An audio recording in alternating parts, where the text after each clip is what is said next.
Have you ever had a friend go through a difficult time or a health crisis and wanted to help but didn't know how? In this video, we are going to be going over how you can help your friends in their time of need, especially if you don't know how to help and if your friend is feeling too overwhelmed to know how to ask for help.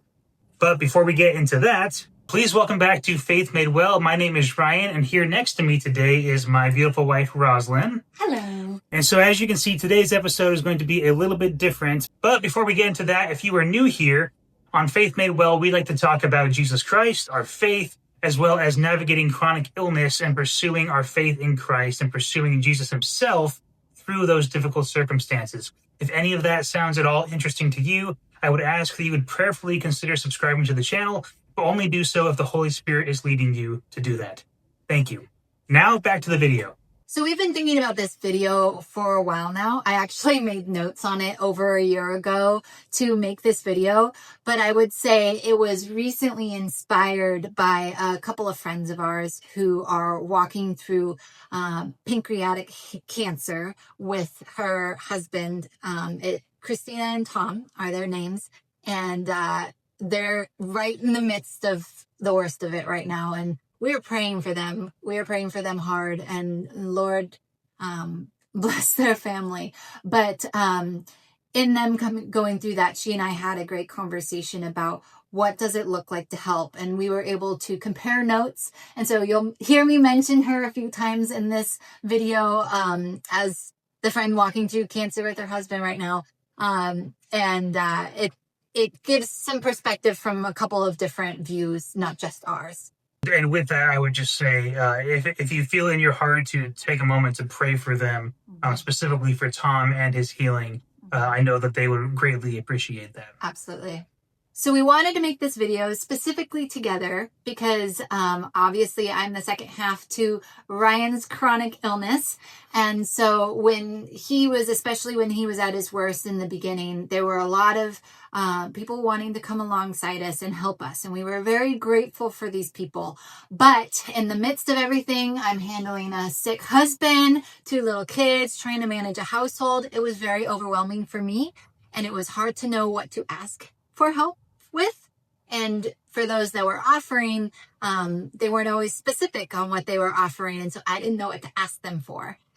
So today's video is going to kind of give some ideas for both sides of things you can offer, things you can do, things that will be helpful in that time of need. The first thing I want to say is kind of some boundaries, I guess, for how to offer help.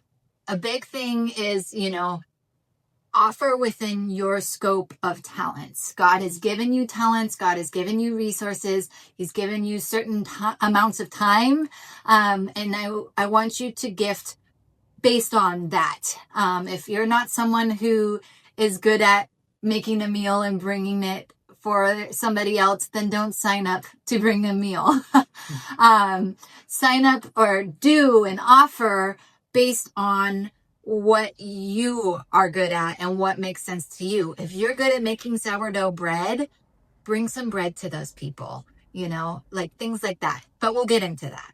One thing I want to add to that would be that on the receiving end, there is no particular gift or service that is better than any other gift or service. When you're going through something very life-altering, like a chronic illness, every little bit meant a lot to us. Mm-hmm. Whether that was someone bringing over a simple meal or someone bringing over a check or whatever the case may be, every little piece was helpful and beneficial and encouraged us in some way. Yeah. And we appreciated all of it. We saw those people who wanted to help and we're continuing to help and we're continuing to offer that help.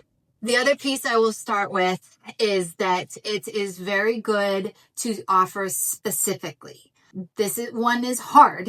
It is very hard because you don't know their specific situation. And that's why we're making this video. So we're going to give you some specific examples based on your level of time, your level of resources, just some examples that might be good for people who are going through things.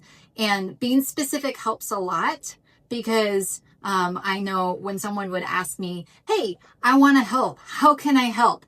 I would sit there going, I have no idea. What level of help are you offering? Are you willing to go watch the kids for a couple hours, or do you just want to bring a meal? Or like I don't know what level of help to even ask you for.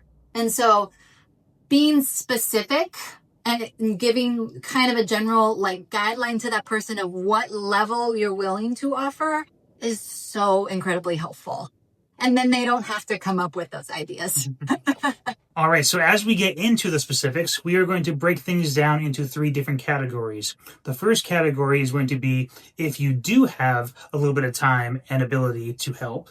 The second category is going to be if you don't have a whole lot of time to work with, or if you even live out of state. And the third category will be if you do have the time and ability to help in a significant way. If you have a little bit of time or ability to offer. All right, so the first category, if you only have a little bit of time or a little bit of resources to offer, there are some things you can do.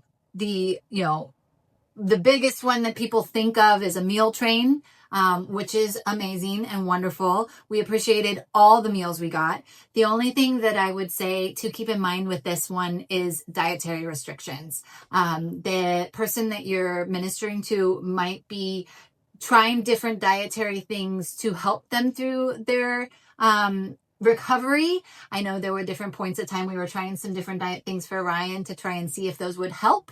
And so being sure to pay attention to what those are is so helpful.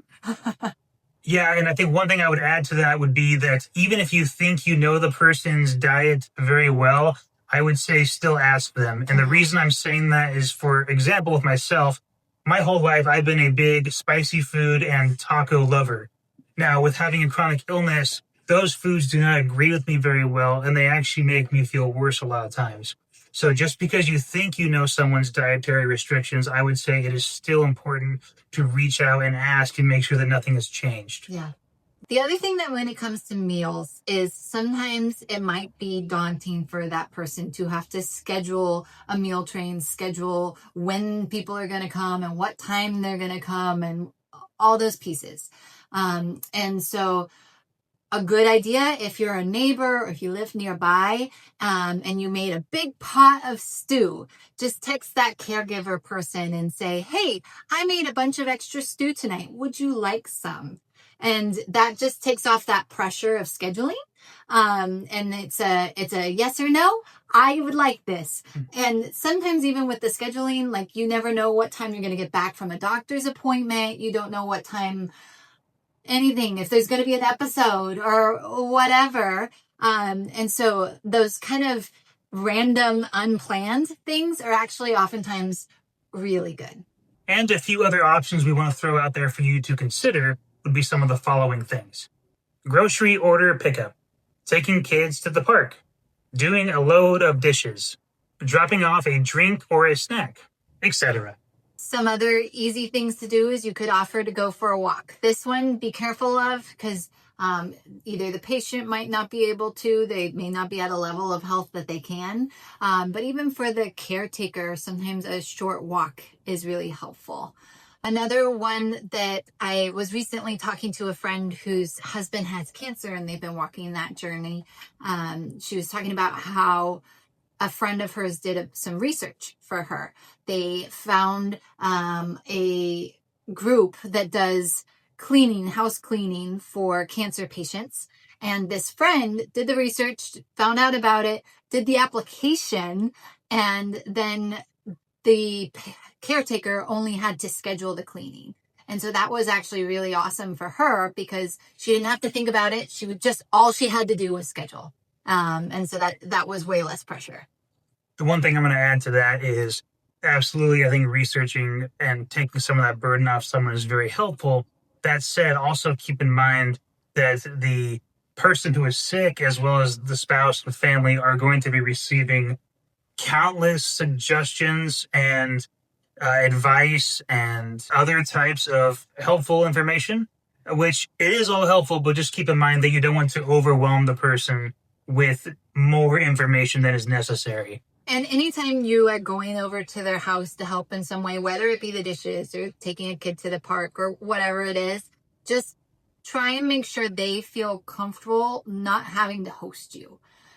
It is exhausting already, and feeling like you have to host and make your house clean, and for somebody to show up for 5 minutes to drop off the groceries can be a lot. And so making sure they know they're not hosting you. They're just saying hi, bye.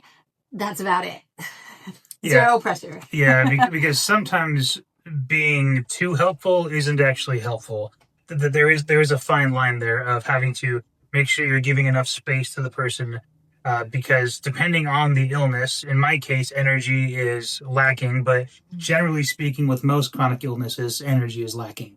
And so you want to be very aware of the fact that the person you are helping, they're probably putting on a good face while you're there to try and be a host, even if you tell them not to be a host. So just keep that in mind, to not take too much of their time or energy, because as soon as you leave, they're likely going to crash and try to just get through the rest of the day. If you don't have much time, ability, or if you live out of town or state. Our first option in this category is going to be prayer. Now, prayer is one of the most powerful and effective ways that you can help someone who is battling with a chronic illness, even if it doesn't always feel like it. Now, prayer is something that anyone can do. It only takes as much time as you are willing or feeling led to give, and it brings the problem directly to our Creator, who is able to solve all things. Now, one thing I might add to that, as someone who has gone through this and prayed for healing countless times, I might add that although I appreciate the prayers for healing, I would also encourage you to pray for other things as well.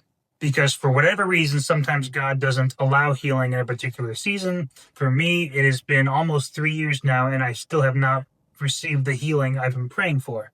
So some other things I might suggest that you pray for would be for the mental state or the simple well-being of the person. And their spouse. Yes, I was going to add there to also pray for the spouse, not just their mental well-being, but just for their energy. Like in my case, Rosalind has taken on so much of the burden, and maybe not burden's not the right word, but Rosalind has taken on so many tasks. At times she's basically being two people to help this household function.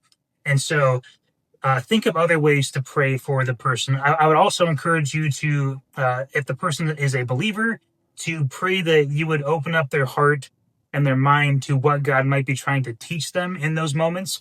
Because the way I look at it is, if God is allowing you to go through something, he's allowing it for a reason. And so I would ask that you would pray for that person to continue to look at their situation as something God is allowing and something that God is trying to use to teach them and grow them in their faith. So prayer can extend well beyond just praying for physical healing. Try to think outside the box of just other ways that the family might be needing to be lifted up in prayer. Another thing you can do is just little text messages or emails, or however you communicate, a letter in the mail. Even we all have that little kid in us that loves to receive a letter in the mail. The thing I would encourage with these is keep it like encouraging and uplifting, and I'm thinking of you kind of text, I'm praying for you kind of text. Try not to ask for updates or ask for responses, because again, both the patient and the person caretaking are overwhelmed, and they probably won't get back to you very fast. And to say, hey, you don't have to respond very quickly. I was thinking about you. I read this verse, but you don't have to respond to me like at all. It takes the pressure off of them, but it really does make a difference in their day to receive those messages. Another option that you can do when you don't live close or don't have much time to give is gift cards. That's always helpful. Keep in mind what might actually be useful to them. Amazon or whatnot is nice, but is that going to be the most useful to them? DoorDash or Uber Eats were great for us, because that meant we could just order a meal when it was a night that I couldn't make it. Another one, my friend who is going through cancer right now with her husband, she talked about how Costco gift cards were actually super helpful to her because they were constantly filling prescriptions. They were constantly getting gas to go to all his doctor appointments, and things like that. So finding out what kind of gift card that's going to be the most helpful is great. And I think the biggest thing with that would be to think about practical things. Mm-hmm. So think about things like grocery store gift cards or gas or the pharmacy, things that they're actually going to use, pet food. What someone doesn't need when they're having a health crisis is to have gift cards to like their hobbies, or honestly, even Amazon. I think Amazon can be tempting to buy things that aren't even necessary. Whereas I think if you give someone like a Kroger gift card or something, it's like, okay, great, this is going to help with groceries. Yeah. Whereas with something like Amazon, it's the extra things. There's a temptation for the extra things, I would say. Which isn't a bad thing, though. Yeah. Because sometimes, you know, when we were in the midst of things and I wanted to maybe get something for the kids, having that Amazon card did give me the opportunity, like, hey, I have this that I can't really use for something more practical. I will get that thing for the kid, or something even for me or for Ryan that's going to make our lives easier. So like, it's not the worst option. It will get used. But do think about the most practical option. So another option, this is another one from my friend that's walking through cancer right now with her husband, is the gift of knowing people and having connections. I know we talked about like the over researching of things, but sometimes your connection might just be the one that person needs. For her, there was somebody that was just the right doctor for just what they needed, that someone was connected to, and they were able to get that connection. And so you might have a connection that will be helpful to that person based on who you know. So one of the biggest ways that you can help someone who's going through some kind of health crisis is to help them in some kind of monetary fashion. Now, this one is tricky on both ends of the spectrum. Mm-hmm. It is difficult to ask for money when you are going through something because you don't want to feel like you're mooching off someone or begging. And sometimes, in my case, I'd say it's even kind of a shot at your pride to have to be asking. And it's also difficult to offer because you don't necessarily want to assume that someone is having a difficult time financially. That said, finances are a big issue when it comes to any kind of medical condition, because you have all kinds of appointments. There's gas to get to your appointments. There's medical bills that keep showing up. Sometimes you go see a doctor who's outside of your provider. Sometimes your prescription is not covered. There are all kinds of costs that come up. And so honestly, I think the easiest way on the receiving end typically is probably in a non-confrontational kind of way. What I mean by that is a check showing up in the mail, a random Venmo, or just some kind of, slipping the money to someone. That way that there's no kind of transaction. There's no, hey, I owe you. It's taking all of the awkwardness out of the situation.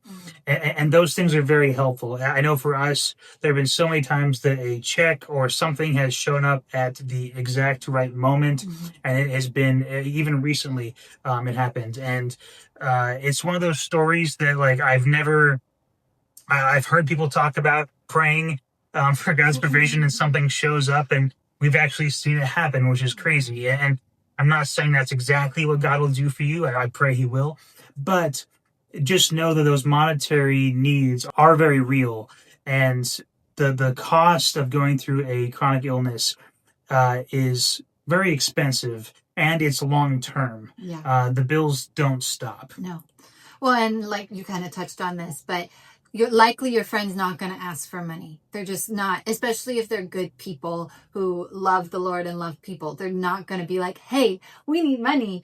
But it's likely the biggest help in what's going on. And like, of all the things you could offer, if you're able to offer that, that's probably going to be the biggest difference for them, because, they're probably pinching pennies for every little thing. And like I said, even with the fun things, like every dollar is going toward medical bills. And so like that little bit to help with that is such a blessing. So I kind of touched on this with the Amazon gift card, but my friend with the cancer situation, she had mentioned how there was someone who had gifted them a little bit of money specifically for her husband's comfort and for his joy of life. And so that was really cool for her because, again, every dollar was going towards medical bills.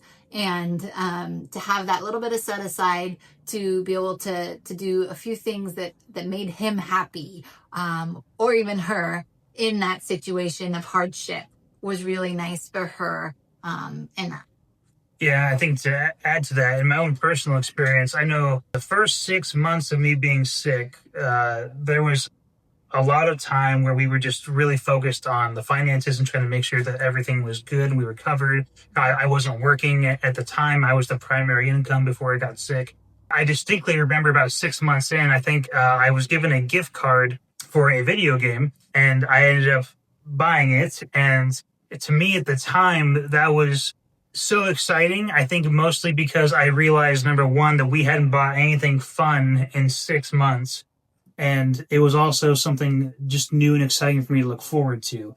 And so comfort can be all kinds of things. I mean, that could be a new pillow. I mean, that could be a new pair of shoes. I mean, comfort is a wide spectrum. Yeah. But I even had people that would send me like a $15 Venmo that would be like, go buy yourself a coffee, get a little time to yourself, which we'll get into that, but that was hard. But the thinking about the coffee or the snack or whatever, just a little bit of comfort and joy to their lives it can boost morale. yeah, absolutely.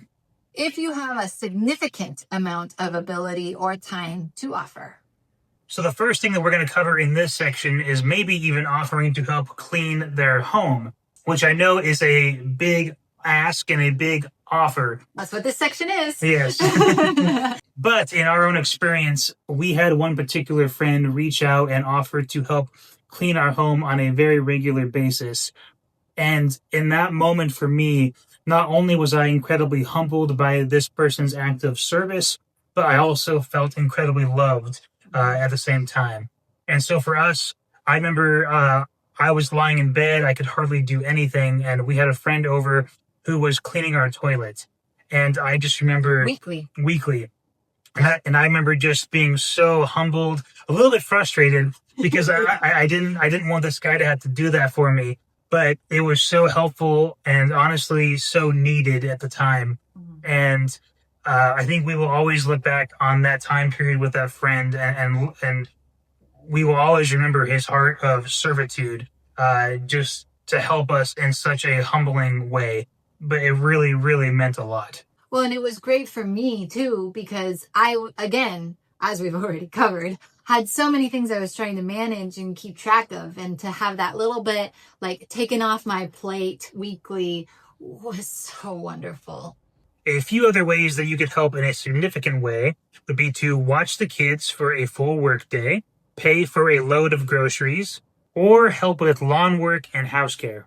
One very significant way you can help is to maybe even offer to take the person to their doctor's appointment.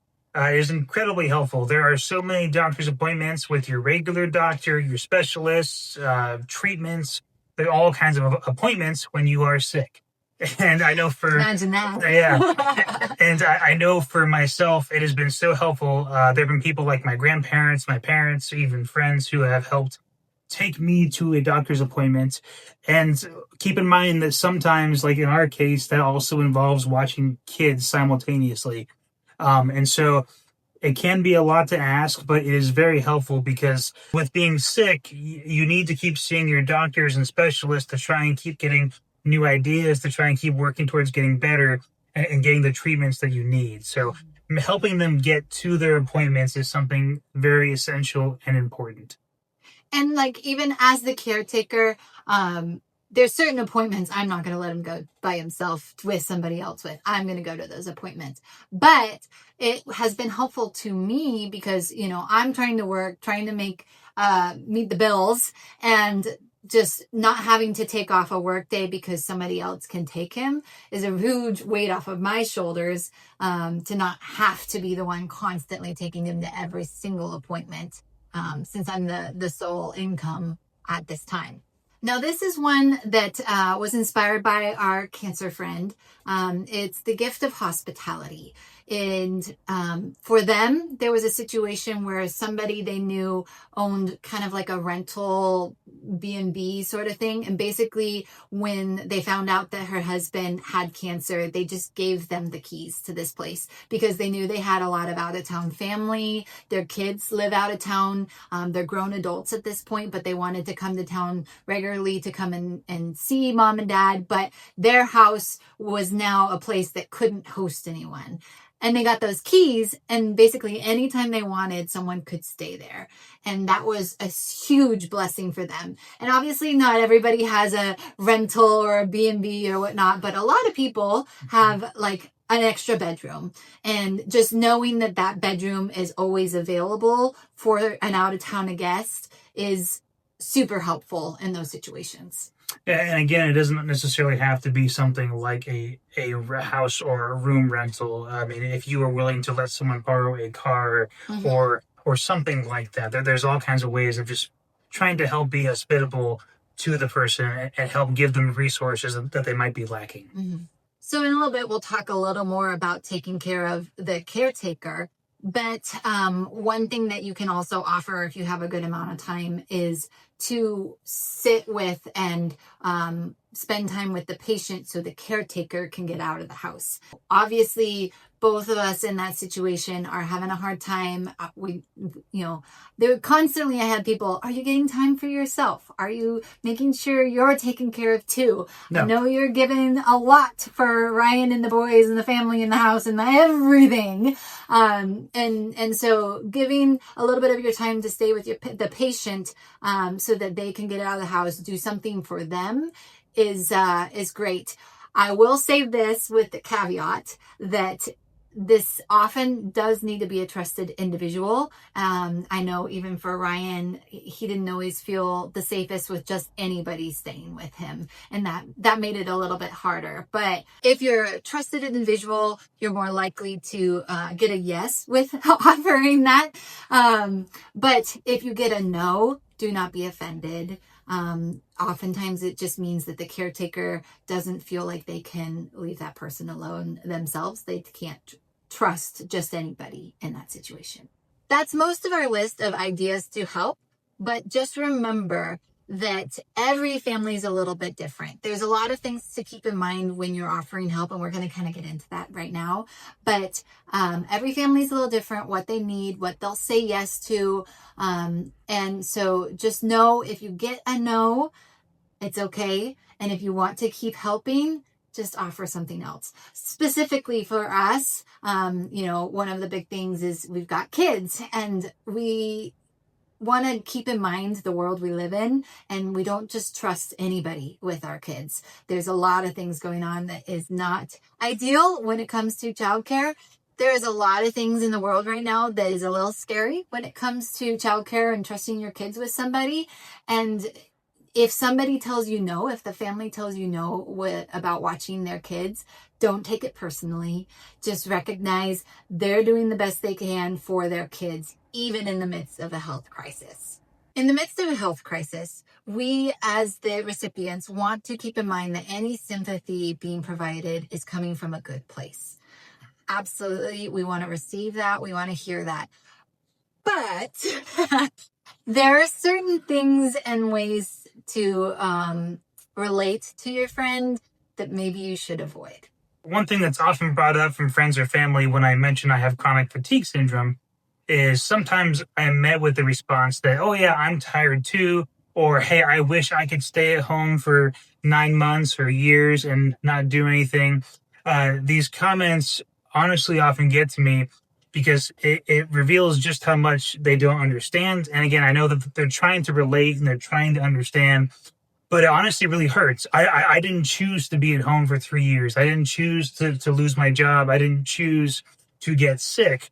And I know that my particular diagnosis is a little complicated and hard to understand. But even with that said, I think you have to try and relate in the least confrontational way possible, just out of sensitivity for the person who is sick. Mm-hmm.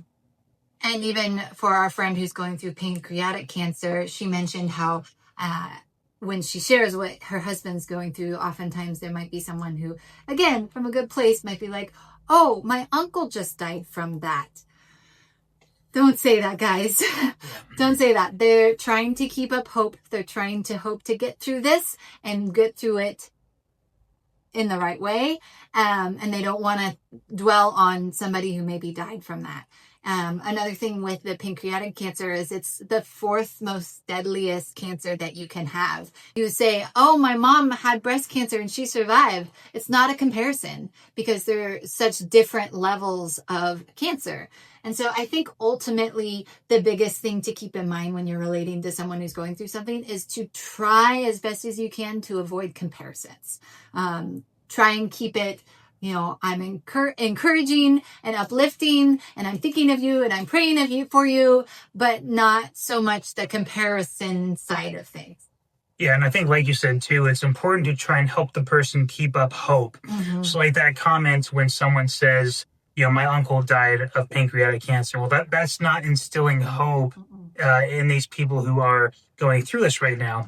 And there's a lot of science out there now and studies pointing to the importance of a positive mindset, a positive outlook, even in a dire situation. It sounds almost like something out of a movie, but if you start to lose hope and think that you aren't going to make it, your body will naturally start to give up and succumb to the illness. Whereas if you give it a fighting chance and you give it hope, there's always the possibility of a better outcome, especially as Christians, knowing that our God is indeed the perfect and great healer, and he is able to heal out of any circumstance.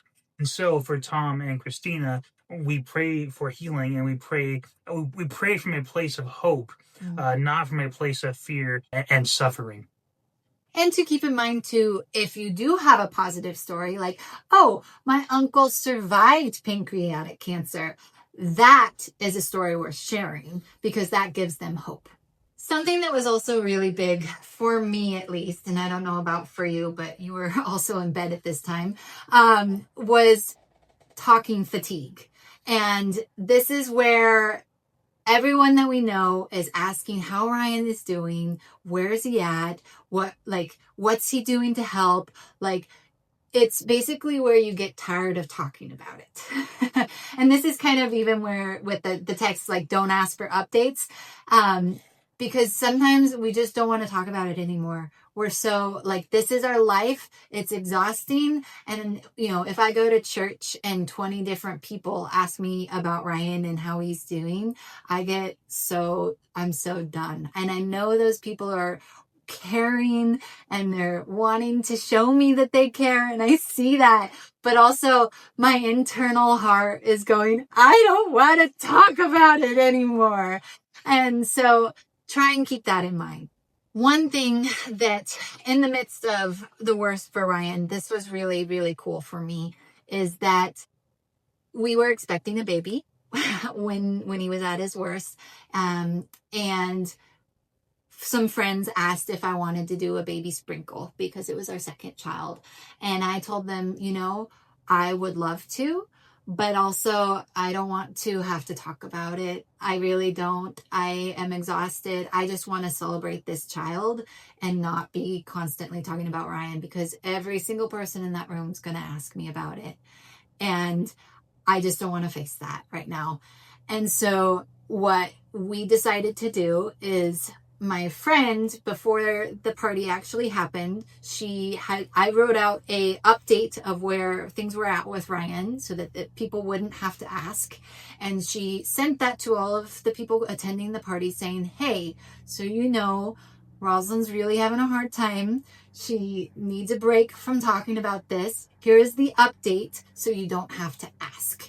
And everyone that attended that party was really awesome about it. They really respected that and didn't ask me about it. They kept it to happy and joyful conversation about other things.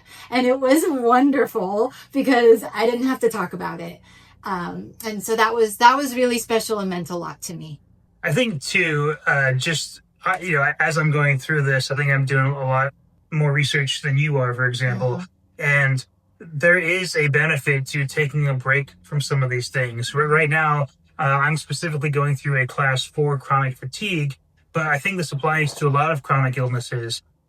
You need to still live your life, and you need to, best you can, live in spite of your illness, and to try to put it in the back burner as much as possible.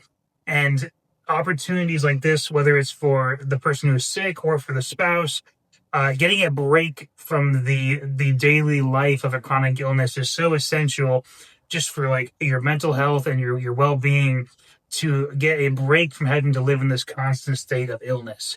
And finally, and we've touched on this a little bit throughout, but a big part too is don't forget the caregiver. A lot of times the focus is on the patient and how is he doing? How is Ryan healing? How is his mental health? But the caretaker is going through a lot too. Their life is upside down, like we already said. They're taking on the job of two in the house. They're exhausted. They're tired. They're going through a lot. A lot of times people are like, are you taking time for yourself? You know, and they may not feel like they can. And that's okay. But sometimes they just need a hug. Sometimes they just need to be able to have that person they can call. I had plenty of mornings where I had my people I could call, and I would just call them on my drive to work and just cry my eyes out. And it wasn't necessarily that they had anything to say, but they listened and they heard what I was saying, and they heard my heart and how hard it was. And they were beside me for that. And that meant a ton. And they were willing to give me a hug, even through the phone. And that meant a lot to me. I think one thing I want to add to all this too is that as the person who is sick, obviously it depends on how severe your illness is. But in my case, at least at this point, I'm generally able to take care of myself. And I think for the average sick person, eventually you kind of just learn to cope with your circumstances. So I think early on I needed a lot of help because I didn't necessarily know how to function in my illness. I'm now at a point where I am generally able to function in my illness, even though that functionality is quite limited. What I mean with all that is that if you are going to offer help, you do need to consider the caregiver. Because at this point, I know how to get through my symptoms. I know how to take care of myself. I know how to prevent symptoms. What we really need at this point is support towards Rosalind. At this point in my illness, I'm learning the things I need to do to try and progress towards better health. I'm getting new tools in my toolbox. And so I'm at a point where I am sufficient in my illness, if that makes sense. But Rosalind is still taking the brunt of the load by having to work, by having to make dinners, by having to just do more stuff around the house. And so keep that in mind as well. Like Rosalind said, it's so easy to focus the attention on the person who is sick because that's the more glamorous or exciting problem of the two. But realistically, where the real need is, especially for us at this point, is supporting Rosalind, because she's the one making sure our house is still functioning. And basically where I kind of want to end things is keep in mind that both the caregiver and the patient are missing out on a lot of life that they had anticipated being a part of. They're missing out on friends get-togethers. They're missing out on family gatherings. They're missing out on maybe family trips or whatever it might be that would have normally been part of their life. They're missing out on. And, you know, at this point, I've gotten to do a few more things than Ryan because he's more stuck at home, but I'll still take the kids to a few things like family gatherings or whatnot. But even there's been several family weddings since this all started, and Ryan didn't get to go, and I didn't get to have my spouse with me for those weddings, which when you get married, you're supposed to have your plus one at every wedding you go to, but I didn't get to have that. And that was really tough. And so just recognizing there's a whole lot of life that they're missing out on. And through that, because they're not spending time with friends, like there's a lot of friends we've lost track of over the last several years. And it breaks our heart because we miss those people, but we just didn't have the capacity or the bandwidth to reach out to them, and they didn't reach out to us. And I'm not saying that to guilt anyone or to make anyone feel bad. It's just the nature of friendships. That happens in normal friendships without chronic stuff. You lose track of each other. And that's just what happened with us is, as time has gone on, as we've getting close to 3 years now, there's more and more people that we are losing track of. And it does break our hearts, but we know who has been with us through this, and we are so grateful for them in all the ways. So grateful. Yeah. I think with that too, it's an important thing to keep in mind. I know for myself, there's definitely times where I feel the isolation, and I feel the friendships almost fading away. Mm-hmm. And it is challenging because I am so limited in what I can do, mm-hmm. And so I think reaching out to the sick person and seeing how you can still interact with them is really helpful. Yeah. I have always played video games casually in my life. And it's sad to admit, but video games are one of my primary means of social interaction right now. Mm-hmm. And it's a way for me to stay in contact with friends or family. And so the reason I'm saying that is I would encourage you to think outside the box of ways that you can still be involved with your friends and family who are sick. Especially as time goes on. Yeah, especially as time goes on, because those friendships do fade, and it does start to feel rather lonely at times when you start to realize there's all these things that I can't do. So like for me, I used to have a lot of friends that I'd play Frisbee with, mm-hmm. And so that was a lot of my friends were just kind of in a little bit more of an athletic kind of world. And so now I'm in a position where exercise is really not an option. And so you kind of lose contact with some of those people because the thing that you once had in common is no longer in common. Mm-hmm. So just keep that in mind with your friends or family who are sick, of trying to find ways to still interact with them. It doesn't have to be video games. It could be, doing a Zoom call, or it could be doing a long distance book club. There's all kinds of things you could do. Pen pals. And then there's all kinds of things you could do to stay in contact with those people. Just try to meet them where they're at in their circumstances. Mm-hmm. All right, and as we wrap things up, I just want to say thank you to my wife, Rosalind, for hopping on this video and helping make it happen. And to you watching this video, I hope it was an encouragement. And if you have any ideas on how to help, or to ask for help, or to suggest help, please leave a comment down below, because you never know if your comment may help somebody else in their own health journey. And so with that, my friends, I just want to say thank you for spending part of your day here with us. God bless you. Please take care, and we will see you in the next one. Adios.